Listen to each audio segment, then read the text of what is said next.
Audio is a key component of any screencast, and one you should take time to learn about. If you want a good first pass at learning about recording audio, I suggest you check out TechSmith Academy's Basics, Recording Audio in Your Environment course. In addition to information about recording audio, there's a helpful guide about using different types of microphones. A few quick tips. Make sure you've placed your microphone away from any sources of noise, like your keyboard, computer fan, or your noisy office mate. Once you have your microphone placed, but before you start recording, it can be helpful to go through at least a few tests to make sure you're getting the best sound.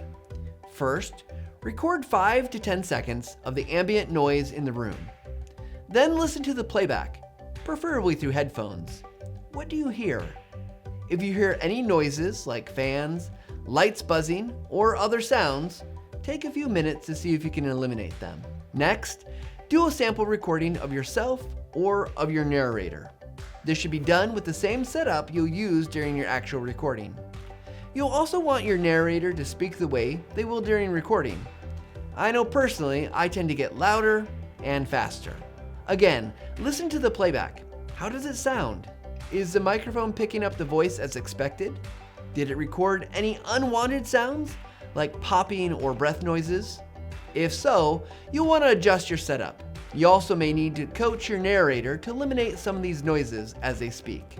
Finally, during the recording, you should check the input levels of your device. If you're using audio software, it will have monitoring level which will move up and down when sound hits the microphone. Monitors go from green to yellow to red as the audio gets louder. You'll want the indicator to stay out of the red. If it's consistently in the red, you'll either need to change settings to reduce the microphone sensitivity or move the narrator further away from the microphone. Once you've made your checks, it's time to record the audio.